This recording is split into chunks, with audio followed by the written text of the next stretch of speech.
Ողջույն։ Փաշինյանը մեծ համոզմունք ունի, որ 2026-ի ընտրություններում ժողովուրդը դարձյալ իրեն է ընտրելու։ Այդ մասին է հայտարարել։ Հարցին թե ինչու, պատասխանում է, որովհետև խաղաղություն ենք բերել, որովհետև ժողովրդի հետ օրգանիկ կապի մեջ ենք։ Ասում են, բա խոստումները չեք կատարել։ Պատասխանում է, ամենակարևորը այդ օրգանիկ կապն է։ Փորձենք հասկանալ, որքանով է իր այդ մեծ համոզմունքը արդարացված եւ ի վերջո ում է ուղղված իր խոսքը։ Նախ ամբողջ աշխարհում էլ այդպես է, որ գործող ղեկավարները, որ մասնակցում են ընտրություններին ու պարտվում են, ինչ էլ լինի, նախապես հայտարարում են, որ հաղթելու են։ Սաակաշվիլին էլ ուներ նման վստահություն, Սարկոզին էլ ուներ նման վստահություն, բայց պարտվեցին։ Ասում եմ, 2021 թվականին խոստացել եմ խաղաղություն ու բերել եմ։ Փողոցային հարցումների ժամանակ Facebook-յան էջերում, Նիկոլի Facebook-յան գրառումների տակ արձագանքում են մարդիկ, որ ցույց տուր խոստում, որ կատարել ես 2018 թվականից ի վեր։ Փաշինյանն ասում է խաղաղություն։ Քաղաքացին հակադարձում է. դու 2018 թվին այլ բան էիր խոստանում։ Դրանից ոչ մեկը չես արել։ Հետո պատերազմը դու ես բերել։ Հետո խոստացել ես համ խաղաղություն, համ Շուշի ու Հադրութ հետ բերում։ Համ խաղաղություն ես բերելու խոստացել ես, համ Արցախի անվտանգության երաշխավորն ես լինելու։ Համ խաղաղություն ես բերելու, համ Արցախի ինքնորոշումը ճանաչվելու է։ Ծրագրային խոստումը էդ էր։ Դուք խոստացել եք համ խաղաղություն բերել, համ թոշակը բարձրացնել։ Ժողովուրդն ասում է, դու խոստացել ես, որ համ խաղաղություն լինի, համ գնաճ չլինի, համ խաղաղություն լինի, համ նվազագույն աշխատավարձը կրկնապատվի կամ էլ եռապատվի, լիք խոստումներ ես տվել։ Դու այդ գործընթացները խոստացել ես միաժամանակ, բայց ոչ նրանք կամ ոչ խաղաղությունն է խաղաղության նման։ Երկրի կեսը հանձնելով խաղաղություն կներեք, բայց մտավոր ամենալուրջ խնդիր ունեցողներ կարող է բերել։ Ընդ որում, մենակ հենց իրենք կբերեին նման կարգի խաղաղություն։ Գերմանիայի կանցլերն ասում է, Գերմանիայում այլևս խաղաղ չէ։ Գերմանացիների հավաքի արի Հայաստան։ Այստեղ մի այլ կարգի խաղաղություն է, սաղ Եվրամիությունը կերազի։ Այնքան խաղաղ է Հայաստանը, որ հեսա 300,000 ադրբեջանցի փախչելու է իրենց երկրից, գա Հայաստանում ապրելու։ Բայց Նիկոլին նաև հարց է տալիս ժողովուրդը. այդ խաղաղությունը ո՞նց ես բերել։ Ալիևի ագրեսիվ ելույթներն ու Նիկոլի վախվորած հարցերը Մակամբյոնից խաղաղություն են։ Ասում է խաղաղությունը երեխա է, որը հիվանդանում է։ Քո խաղաղությունը ինվալիդ խաղաղություն է, իծն է, չբուժվող հաշմանդամ։ Ամեն օր ասում է հանրությունը, եթե խաղաղություն է, ինչու ես օրը 24 անգամ ասում։ Բայց թողեք մենք մեր մաշկի վրա զգանք դա։ Այնտեղ Ալիևն ասում է կապիտուլյացիա, Զանգեզուրի միջանցք, ասում է մի լսեք նրան, խաղաղություն է։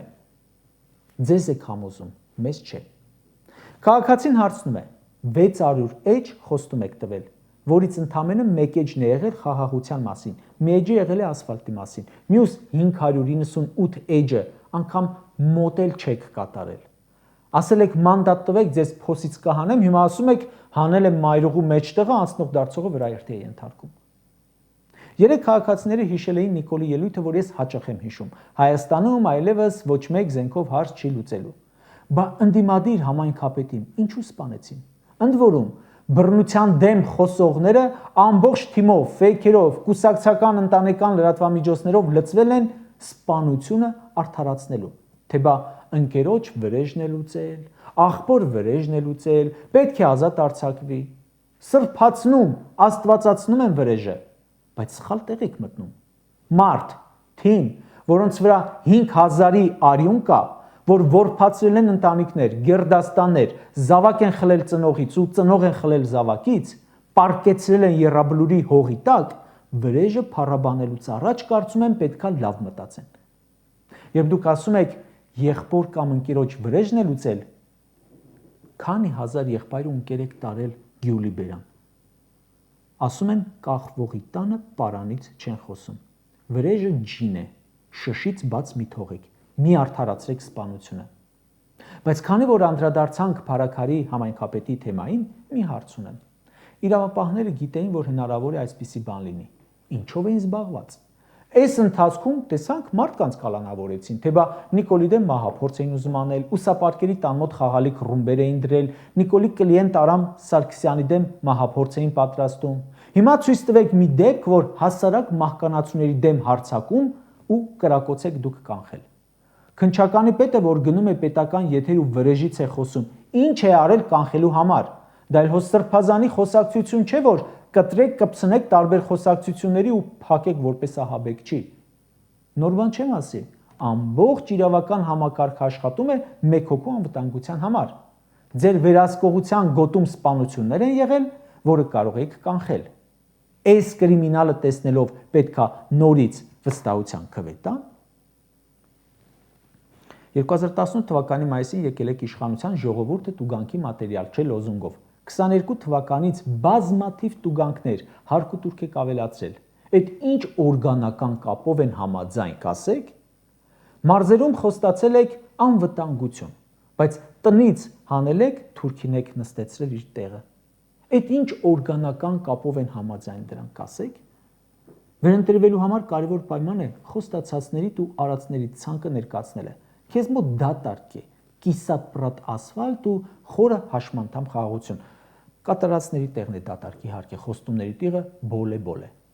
Այդ խոստումների մեջ էր հավաքած հարկերը խնայելով ծախսելը։ Այսօր կարդում ենք սեպտեմբերի 25-ին Մոսկվայում գիշերել է 20-ից 25,000 դոլարանոց հյուրանոցային համարում։ Բահա, ձեզ էլի կվստահի ժողովուրդը, որ էլի քամուն տակ բյուջեն, հարկատուների փողերը։ Նորայրը, որ Նիկոլին է ընտրել 2018-ին, 2021-ին, հիմա հարցնում է. 2018-ին խոստացածները չես արել, 21-ին խոստացածները չես արել, հիմա էլ խոստանում ես 26-ի համար, որ էլի չես անելու։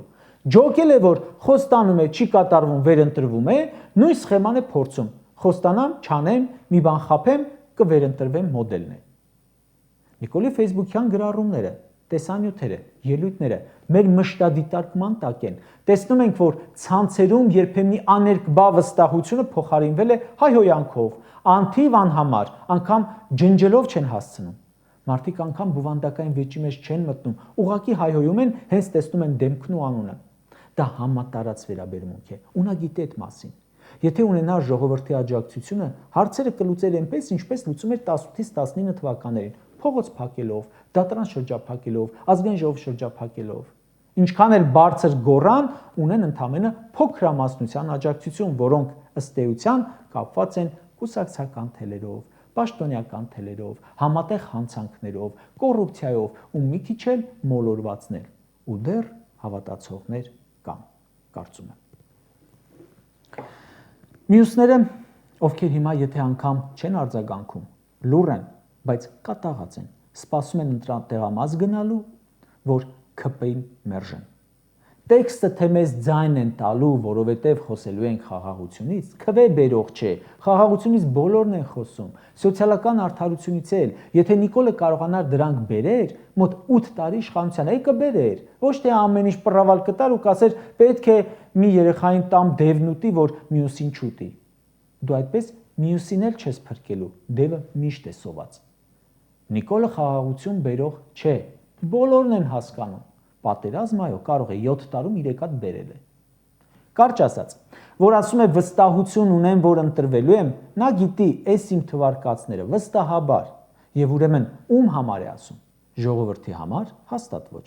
Նա ընդհակառակը վերջին 1-2 տարում անգամ հանդես է գալիս հակապոպուլիստական ելույթներով ու քայլերով, ինչպիսիք են եկեղեցու վրա գրոհը, Արարատը ջնջելը, Արցախի հանձնում արդարացնելը, նախկինում լրիվ հակառակներ ասում։